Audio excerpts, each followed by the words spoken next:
आज का क्लास जो है ये झारखंड जीके का प्रैक्टिस सेट 15वां नंबर है, ठीक है ना। इससे पहले हम लोग पूरे 14 प्रैक्टिस सेट जो है आपका झारखंड का डिस्कस कर चुके हैं। तो हम लोग अलग अलग बुक से जितने भी प्रैक्टिस सेट है ना उन सारे प्रैक्टिस सेट को कंप्लीट कर ले रहे हैं। और तो अगर आप हमारे चैनल में नए हैं तो सबसे पहले आप हमारे चैनल को सब्सक्राइब कर लीजिए। तो चलिए डियर स्टार्ट करते हैं। पहला क्वेश्चन है आपका कि निम्नलिखित खनिजों में से कौन सा झारखंड के बगरू पहाड़ों में महत्वपूर्ण रूप में पाया जाता है। तो देख लीजिए झारखंड के बगरू पहाड़ों में पूरा महत्वपूर्ण रूप में पाया जाता है। तो डियर इसका करेक्ट आंसर क्या है आपका, याद रखिएगा बॉक्साइट जो है ना ये झारखंड के बगरू पहाड़ी में महत्वपूर्ण रूप में पाया जाता है। तो जो ऑप्शन है डियर वो आप देख लीजिए। तो बॉक्साइट जो है ना ये लोहरदगा, ये कौन सा ज़िले में है, बगरू पहाड़ी, तो याद रखिएगा लोहरदगा ज़िले में है, ठीक है ना। और झारखंड में ना बॉक्साइट का भंडार जो है ये पाट प्रदेश में है। और यहाँ पे दो ज़िला आता है जैसे कि लोहरदगा हो गया और गुमला हो गया, जिसमें आपका सबसे ज़्यादा बॉक्साइट का उत्पादन होता है। तो यहाँ पे हम लोग ये पढ़े कि आपका झारखंड का बगरू पहाड़ी में बॉक्साइट पाया जाता है और ये जो है लोहरदगा ज़िले में है। और ये जो पाट प्रदेश में अधिक है, ठीक है ना, बॉक्साइट का भंडार। और जो कि दो जिला आता है, एक जिला लोहरदगा हो गया और दूसरा जिला गुमला हो गया। नेक्स्ट क्वेश्चन है आपका कि इनमें से कौन सी जंगली घास है जिसे कटोरे, पेन स्टैंड्स, पोस्टर और मैट में बुना जाता है। यह डाइट और कठिन और रंगीन बक्से, गुड़िया, टेबल मैट और क्रिसमस पेड़ की सजावट में बुना जाता है। तो देख लीजिए डियर ये भी काफ़ी इंपॉर्टेंट क्वेश्चन है। तो पहला है आपका राजघास, दूसरा है पंपास का घास, तीसरा है सवाई घास और तीसरा है बरमुड्डा घास। तो काफ़ी यूनिक क्वेश्चन है डियर। तो इसका करेक्ट आंसर क्या है आपका, आंसर सी है, ठीक है, सवाई घास, याद रखिएगा।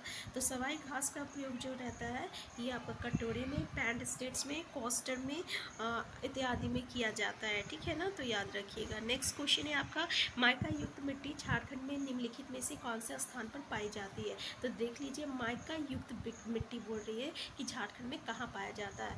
पहला ऑप्शन कोडरमा है, ठीक है, कोडरमा, फिर झुमली, तिरैया और सिंहभूम।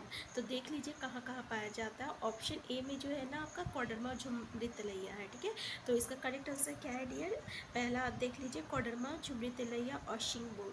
तो इसका करेक्ट आंसर है आपका आंसर ए, यानी कोडरमा और झुमली, तिरैया, ये दो जगह आपका माइका युक्त मिट्टी पाई जाती है, ठीक है, कोडरमा और झुमरी तिरैया। नेक्स्ट क्वेश्चन है आपका कि झारखंड भारत में निम्नलिखित में से किस किस्म की रेशम का सबसे बड़ा उत्पादक है। तो पहला है आपका मुगा सिल्क, दूसरा है ईड़ी सिल्क, तीसरा है फागारा सिल्क और तीसरा है आपका तसर सिल्क। तो डियर इसका करेक्ट आंसर क्या है आपका, तसर सिल्क है, ठीक है। यानी झारखंड में भारत में तसर सिल्क किस्म का रेशम जो है सबसे अधिक उत्पादन होता है। और ये तसर उत्पादन जो है ना ये झारखंड में ही भारत का प्रथम स्थान है। झारखंड में भारत का प्रथम स्थान है किसका, झारखंड, सॉरी तसर का। नेक्स्ट क्वेश्चन आपका है कृषि विभाग के अनुसार झारखंड कितने कृषि जलवायु उपक्षेत्र में विभाजित है। तो डियर कितना जलवायु है आपका कृषि उपक्षेत्र में। तो इसका पूरे 3 आता है, ठीक है, करेक्ट आंसर क्या है आपका 3 है। नेक्स्ट क्वेश्चन है आपका कि कौन युग्म सुमेलित नहीं है। मतलब पहला आपका भारत वेस्टफालिया लिमिटेड जो कि नामकुम है, दूसरा है आपका हिंदुस्तान स्टील लिमिटेड जो कि धनबाद है, और चौथा है आपका करगली कोल वासी जो कि बोकारो है, और चौथा है Indian steel and wire products जो कि रांची में है। तो डियर ये रांची में नहीं है, ये जमशेदपुर में है, ठीक है। तो ये जो आपका है आपका पहला ऑप्शन कि भारत वेस्टफालिया लिमिटेड ये नामकुम में है, बिल्कुल सही है। हिंदुस्तान स्टील लिमिटेड धनबाद में है, ये भी बिल्कुल सही है। और कलगली कोलवास्ट्री जो है बोकारो में है, ये भी बिल्कुल सही है। नेक्स्ट क्वेश्चन है कि इनमें से कौन सा अभ्यारण्य जो है झारखंड में स्थित है। पहला तो है आपका बांदीपुर राष्ट्रीय उद्यान, दूसरा है आपका बांधवगढ़ राष्ट्रीय उद्यान, तीसरा है आपका तोपचाची अभ्यारण्य और चौथा है भालू कंपोक राष्ट्रीय उद्यान। तो डियर इसका करेक्ट आंसर क्या है आपका तपचाची अभ्यारण्य जो है ये आपका झारखंड में स्थित है। और झारखंड में कहाँ स्थित है तो ये भी याद रखिएगा, ये धनबाद में स्थित है। और इसकी स्थापना कब हुआ था तो इसका स्थापना जो है 1978 में हुआ था, ठीक है, तो ये भी याद रखिएगा। तो क्या पढ़े हम लोग, तपचाची अभ्यारण्य जो है ये आपका धनबाद जिले में है, झारखंड में है, जिसका स्थापना 1978 में हुआ था। नेक्स्ट क्वेश्चन है आपका कि मौलाना अब्दुल कलाम आज़ाद को नज़रबंद रखने के लिए कलकत्ता से रांची कब लाया गया था। तो डियर ये भी काफ़ी इंपॉर्टेंट क्वेश्चन है, तो याद रखिएगा इनको क्या बोल रहा है, नज़रबंद रखने के लिए कलकत्ता से रांची कब लाया गया था। तो इसका करेक्ट आंसर है 1916 में इनको रांची लाया गया था। और इसको नज़रबंद करके कब छोड़ा गया था, यानी नज़रबंदी से कब मुक्त किया गया था, ये भी इम्पोर्टेंट है। तो याद रखिएगा 27 दिसंबर को और 1990 27 दिसंबर 1919 ईस्वी में इनको नज़रबंद करके छोड़ा गया था।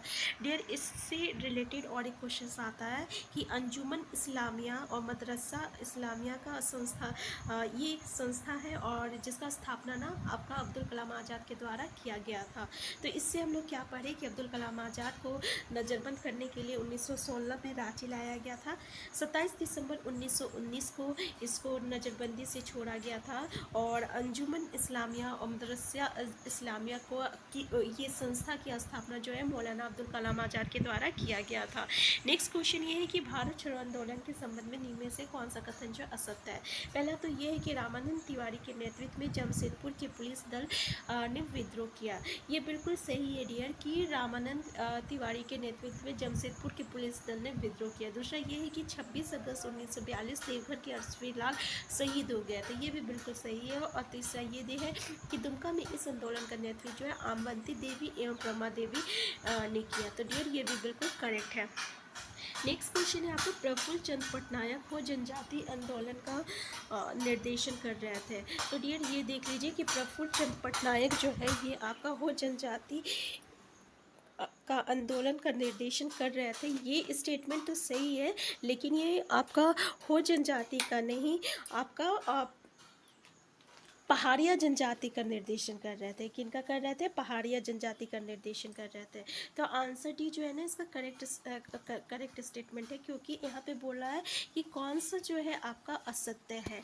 नेक्स्ट क्वेश्चन ये है कि मानभूम के मान राजवंश के संबंध में कौन सा कथन जो है असत्य है। पहला तो ये कि मानभूम राजवंश की राज्य का जानकारी का स्रोत जो है इसको शिलालेख है। दूसरा है कि मानभूम राजाओं द्वारा भूमि से स्वराज आंदोलन चलाया गया था। और तीसरा है कि मानभूम राजाओं द्वारा सबर जनजाति की महिलाओं पर अत्याचार किया गया था। और चौथा ये है कि ये राजवंश मानभूम धनबाद एवं हजारीबाग क्षेत्र में फैला हुआ था।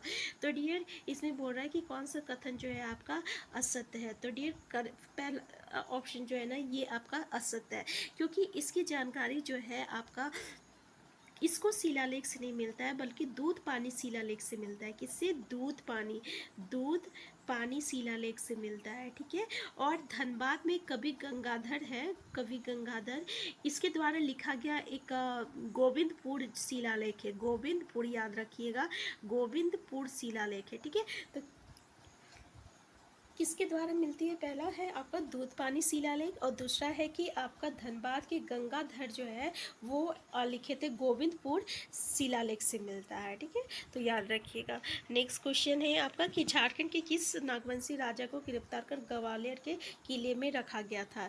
तो देख लीजिए डियर, पहला है आपका एनी शाह, दूसरा दुर्जन शाह, तीसरा रघुनाथ शाह और चौथा है आपका भीमकन।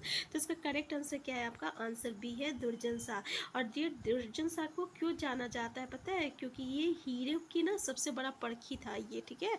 और इसको ना 12 वर्ष तक जो है ग्वालियर में रखा गया था, ये भी याद रखिएगा। बाद में जहांगीर जो है इसके राज्य के पट्टा के रूप में 6,000 रुपया जो है सालाना दिए थे। और इसको शाह की उपाधि भी जो है ये जहांगीर दिए थे। कौन दिए थे, शाह की उपाधि तो जहांगीर दिए थे, याद रखिएगा, ठीक है।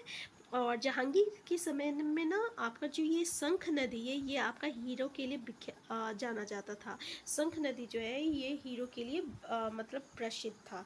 तो हम लोग इसमें ये पढ़े कि दुर्जन साल जो है ये आपका हीरो का सबसे बड़ा पर्खी है, और इसमें इसको 12 साल तक आपको ग्वालियर के जेल में रखा गया था। बाद में इसको जहांगीर जो है पटक के रूप में 6,000 रुपया दिया था, और इसको शाह की उपाधि जो है ये जहांगीर दिए थे। और इस समय जहांगीर के समय शंख नदी जो है ये आपका हीरे के लिए प्रसिद्ध था।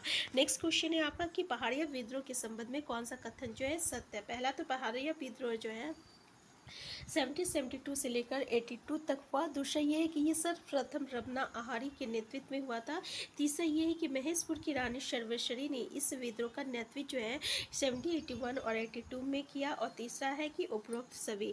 तो डियर इसका करेक्ट स्टेटमेंट क्या है, आंसर डी है, यानी पहाड़िया जनजाति से ये जितने भी आपका कथन है ना ये सारा कथन सही है। तो आप लोग याद रखिएगा कि ये सर्वप्रथम जो है रमना आहारी के नेतृत्व में हुआ था। तो ये काफ़ी इंपॉर्टेंट है, किसके नेतृत्व में हुआ था, तो रमना आहारी के नेतृत्व में हुआ था।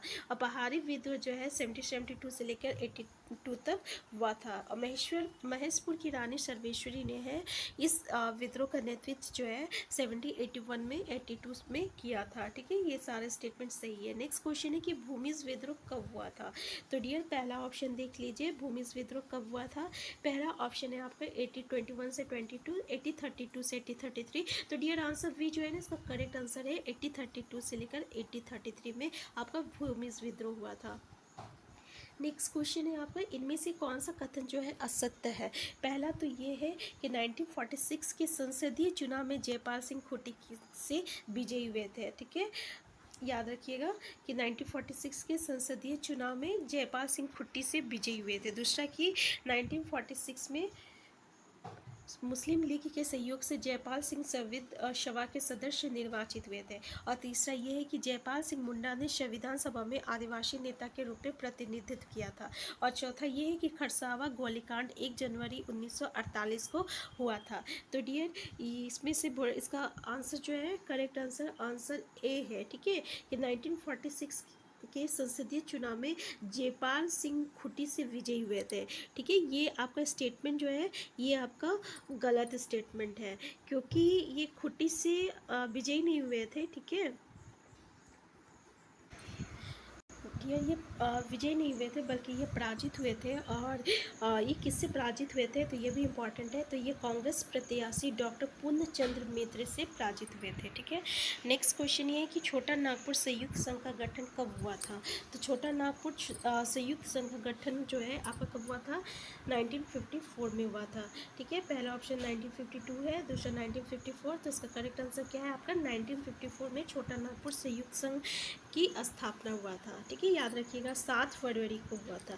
किसके नेतृत्व में हुआ था, तो सुखदेव महतो के नेतृत्व में हुआ था। और बाबू लाल नारायण सिंह जो है इसका अध्यक्ष बने थे। कौन बना था, तो बाबू राम नारायण सिंह, बाबू राम नारायण सिंह जो है इसका अध्यक्ष बने थे। ठीक है, ये भी याद रखिएगा। नेक्स्ट क्वेश्चन है रामगढ़ राजवंश की स्थापना कब एवं किसने की थी। पहला ऑप्शन देख लीजिए 3068 बागदेव सिंह, दूसरा है 3067 सिंहदेव सिंह, तीसरा है 5085 मान सिंह, और चौथा है 4068 हेमंत सिंह। तो डियर इसका करेक्ट आंसर क्या है आपका आंसर ए है, यानी रामगढ़ वंश याद रखिएगा बागदेव सिंह जो 3068 ईस्वी में है। नेक्स्ट क्वेश्चन है आपका कि कर्म नाम किस चीज़ को दर्शाता है। तो डियर कर्म नाम जो है किसको दर्शाता है, एक पेड़, एक पक्षी, एक जानवर, एक जनजातीय समुदाय। तो इसका करेक्ट आंसर क्या है, आंसर ए है। ठीक है, एक पेड़ को दर्शाता है, क्योंकि कर्मा के समय में हम लोग क्या करते हैं ना, कर्म के डाल से पूजा किया जाता है, इसलिए कर्म जो है ये एक पेड़ को दर्शाता है। नेक्स्ट क्वेश्चन है इनमें से कौन सी झारखंड की चित्रकला शैली है। पहला है मधुबनी, दूसरा है जादू पटिया, तीसरा है तंजौर, और चौथा है कालीघाट।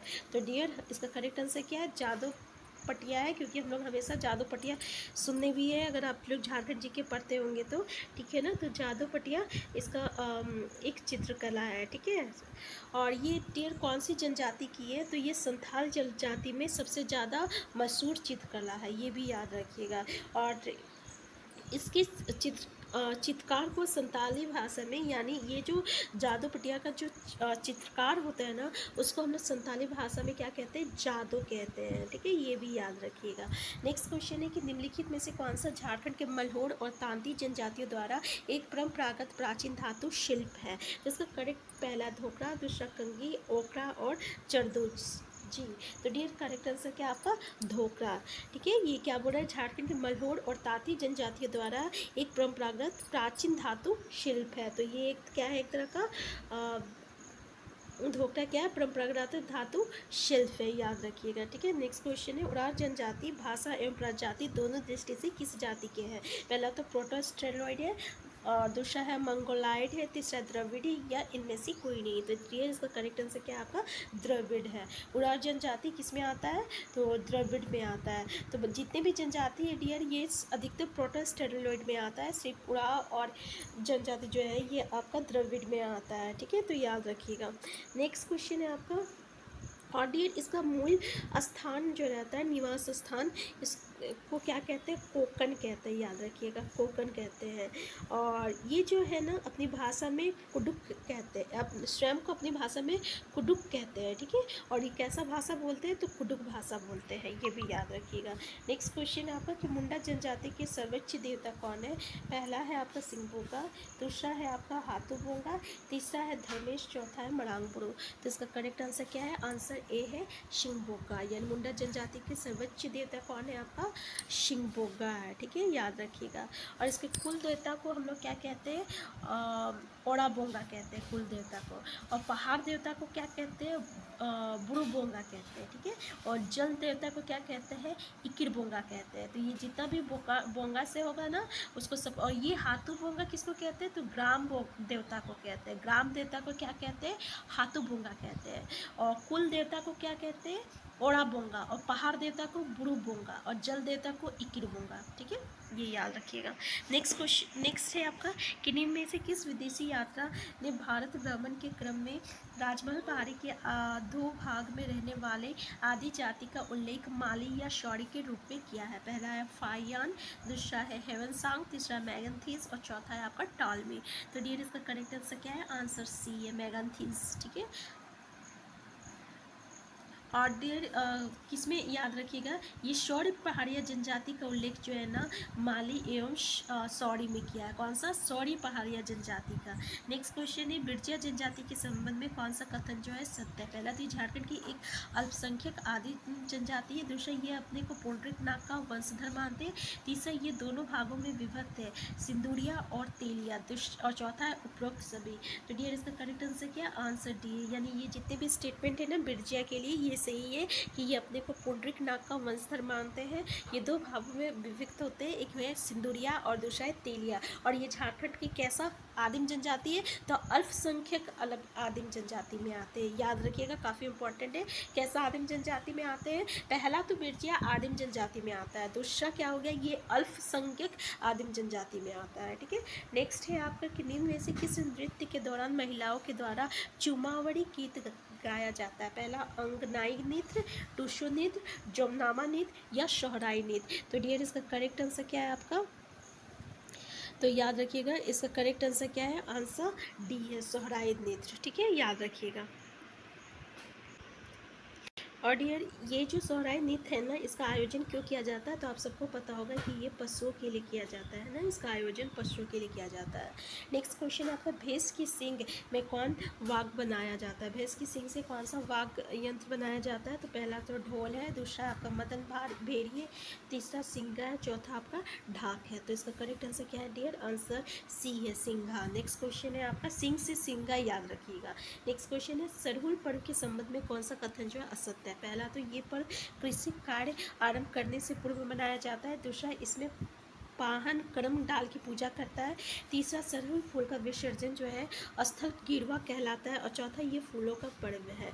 तो डियर इसका करेक्ट आंसर क्या है, सबसे पहले तो ये देख लीजिए कि कर्म डाल जो है कर्मा पूजा में होता है, तो यही स्टेटमेंट जो होता है गलत हो जाएगा, क्योंकि कर्म डाल का पूजा कब होता है, कर्मा में होता है। ठीक है, यहाँ पे असत्य बोला है। नेक्स्ट क्वेश्चन है आपका कि होड़ दुरंट के लेखक कौन है। पहला है L.O. स्केफसुंड, दूसरा है आपका देवेंद्रनाथ चांपिया और चौथा है WG आर्चर और चौथा है आपका शंकर लाल। तो डियर इसका आप प्रोनाउंसिएशन अच्छे से कर लीजिए, ठीक है। इसका करेक्ट आंसर क्या है? आंसर शी है, WG आर्चर। नेक्स्ट क्वेश्चन है आपका कि कोची कड़वा नाटक के रचनाकार कौन है? पहला है रामदयाल मुंडा, दूसरा है सालगन मुर्मू, दूसरा है सोलेमान मुर्मू, चौथा है हेमंत मुर्मू। तो डियर इसका करेक्ट आंसर क्या है? आंसर सी है, सोलेमान मुर्मू।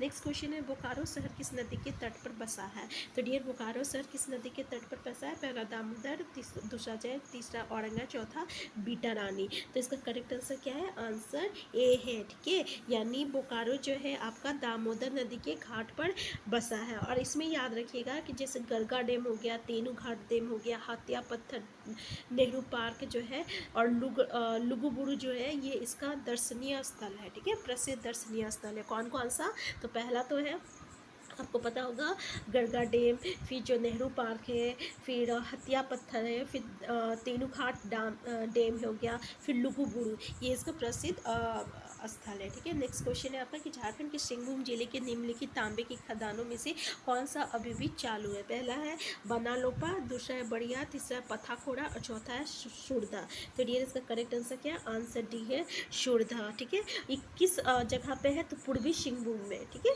कि मुशाबनी स्थित एक सुरदा में अवस्थित है। कौन? सुरदा तांबा खान, याद रखिएगा।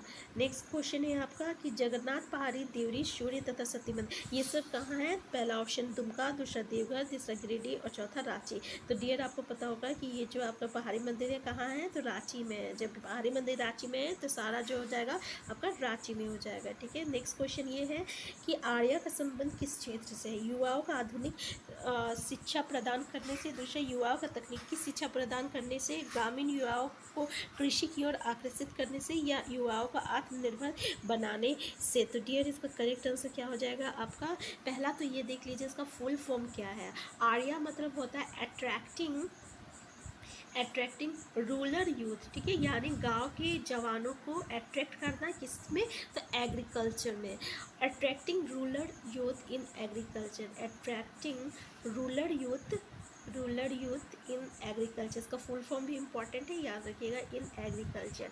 तो डियर इसका मतलब क्या होता है ना कि जो गांव के जवान लोग हैं उनको एग्रीकल्चर, कृषि की ओर खींचना, ठीक है, आकर्षित करना। तो इसका करेक्ट आंसर क्या हो जाएगा कि ग्रामीण युवाओं को कृषि की ओर आकर्षित करने से। नेक्स्ट क्वेश्चन है आपका आदिम जनजाति के लोगों के आवास निर्माण हेतु कौन सी योजना की शुरुआत की गई है?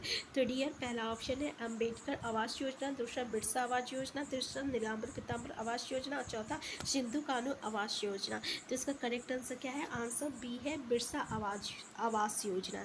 याद रखिएगा आंसर क्या है? बिरसा आवास योजना। और इसकी जो स्थापना है ना, ये 2002 में हुआ था। इसका मुख्य उद्देश्य क्या है कि आदिम जनजाति के जितने भी लोग हैं ना, उसको आवास का निर्माण हेतु कुछ सहायता प्रदान करना, आर्थिक सहायता प्रदान करना। किसको? तो आपका आदिम जनजातियों को जब वो आवास का निर्माण होगा तो उसको कुछ आर्थिक सहायता प्राप्त करना है, ठीक है, ये इसका उद्देश्य है। नेक्स्ट क्वेश्चन है मुख्यमंत्री दाल भात योजना के संबंध में कौन सा कथन सही है? पहला तो ये योजना 15 अगस्त 2011 में लागू की गई थी। दूसरा, ये वर्तमान में सभी प्रखंडों में इसका संचालन सुचारू रूप से किया जा रहा है। तीसरा, इस योजना के तहत 5 रुपये में एक समय का भोजन दिया जा रहा है। चौथा, उपरोक्त सभी। तो इसका करेक्ट आंसर क्या है? आंसर डी है, ठीक है, यानी ये जितना भी आपका है ना, ये सब आपका सही है। अभी इस योजना को बदलकर, याद रखिएगा, ये मुख्यमंत्री दाल भात योजना को बदलकर इसका नया नाम रखा गया है मुख्यमंत्री कैंटीन योजना। क्या रखा गया है? मुख्यमंत्री कैंटीन योजना, ठीक है, ये याद रखिएगा। इसका नाम बदल के क्या रखा गया? मुख्यमंत्री कैंटीन योजना। नेक्स्ट क्वेश्चन है आपका कि झारखंड के किस जिले में राज्य सरकार द्वारा संचालित तीरंदाजी अकेडमी है? पहला तो आपका जमशेदपुर, दूसरा दुमका, तीसरा सरायकेला खरसावा और चौथा है पूर्वी सिंहभूम। तो इसका करेक्ट आंसर क्या है? आंसर सी है, सरायकेला खरसावा। नेक्स्ट क्वेश्चन है आपका 1875 के विद्रोह ने निम्न में से किसे अपना सेना नायक बनाया है? विद्रोही ने। पहला था टिकट उमराव सिंह, दूसरा शेख भिखारी, तीसरा पांडे गणपत राय और चौथा ठाकुर विश्वनाथ शहदेव। तो डियर इसका करेक्ट आंसर क्या है? आपका आंसर सी है, ठीक है, पांडे गणपत राय है। ये जो है छोटा नागपुर महाराजा के दीवान थे और इसका जन्म जो है 17 जनवरी में हुआ था। 17 जनवरी में हुआ था, 1809 ईस्वी में हुआ था। 17 जनवरी 1809 ईस्वी में हुआ था। और कहाँ हुआ था? तो लोहरदगा ज़िले में हुआ था। और लोहरदगा ज़िले में भौरे गांव में हुआ था। लोहरदगा ज़िले में हुआ था। और लोहरदगा ज़िले में किस गांव में? तो भौरो गांव में हुआ था। ये याद रखिएगा, ठीक है। और इनको जो है 21 अप्रैल को 1858, ठीक है, 21 अप्रैल 1858 में, ठीक है, रांची जिले के ना मुख्य द्वार पर अब कदम के ब्रिज में इनको लटकाकर फांसी दी गई थी। याद रखिएगा कब इनको फांसी दी गई थी? तो 21 अप्रैल को 1858 में इनको जो है कदम ब्रिज पर लटकाकर फांसी दी गई थी। 1858 याद रखिएगा, 1858 कब? तो 21 अप्रैल 1858 को। नेक्स्ट क्वेश्चन ये है कि भारतीय थल सेना के ब्रिगेड ऑफ द गार्ड्स के लांस नायक एल्बर्ट इक्काउ निम्न में से किस युद्ध में क्षत्रियों के हमलों को विफल करने मातृभूमि की रक्षा करते हुए स्वयं शहीद हो गए? तो देख लीजिए डियर, पहला ऑप्शन है 1962 के भारत चीन युद्ध में, दूसरा 1971 के भारत पाक युद्ध में, दूसरा है 1975 के भारत पाक युद्ध में। तो इसका करेक्ट आंसर क्या है? आंसर बी है आपका, 1971 के भारत पाक युद्ध में ये क्या है, वो क्या शहीद हो गए। इनका जो जन्म जो है ना 1942 में, 1942 में, ठीक है, आपका गुमला जिले में हुआ था। कहाँ हुआ था? गुमला जिले में हुआ था। और गुमला जिले के जरी गांव में हुआ था, ठीक है, ये भी याद रखिएगा। झारखंड के को भारत की कलात्मक नक्शे पर महत्वपूर्ण स्थान दिलवाने वाले चित्रकार हरेन ठाकुर कहाँ के रहने वाले हैं? पहला तो रांची, दूसरा दुमका, तीसरा देवगढ़ और चौथा हजारीबाग। तो डियर इसका करेक्ट आंसर क्या है? आपका आंसर ए है, ठीक है, रांची है। देखिए लीजिए, भारत के कलात्मक नक्शे पर महत्वपूर्ण स्थान दिलवाने वाले चित्रकार हरेन ठाकुर का जन्म जो है कहाँ हुआ था? कहाँ के रहने वाले हैं? रांची के रहने वाले हैं। नेक्स्ट क्वेश्चन है आपका, गायब होता हुआ देश उपन्यास के लेखक कौन है? पहला तो निर्मला पुतुल, दूसरा रजत वर्मा, तीसरा श्रवण कुमार गोस्वामी और चौथा गणेंद्र। तो डियर इसका करेक्ट आंसर क्या है? आपका आंसर डी है, ठीक है, गणेंद्र, याद रखिएगा। सॉरी, इसको हम गणेंद्र बोल दिए थे, रणेंद्र है, ठीक है। आंसर डी जो है इसका करेक्ट आंसर है। नेक्स्ट क्वेश्चन है आपका, झारखंड बजट में आगामी वित्तीय वर्ष 2022-23 में एग्री स्मार्ट ग्राम योजना के अंतर्गत प्रथम चरण में कितने गांव का चयन किया जाएगा? तो देख लीजिए डियर, ये काफ़ी इंपॉर्टेंट क्वेश्चन है। तो कितने गांव को चयन किया जाएगा? 100 गाँव का चयन किया जाएगा। तो डियर हम ऐसी जो है रेगुलर प्रैक्टिस सेट जो है अपलोड करते रहते हैं, और वो भी अलग अलग बुक से, ठीक है। तो अगर आप हमारे चैनल में नए हैं तो सबसे पहले आप हमारे चैनल को सब्सक्राइब कर लीजिए। तो हम लोग एक बुक का प्रैक्टिस सेट जो है पूरा कंप्लीट कर चुके हैं। अब हम लोग दूसरे बुक का प्रैक्टिस सेट को स्टार्ट करने वाले हैं। तो अगर आप हमारे चैनल में नए हैं डियर, तो सबसे पहले आप हमारे चैनल को सब्सक्राइब कर लीजिए, क्योंकि इससे हमें मोटिवेशन मिलती है।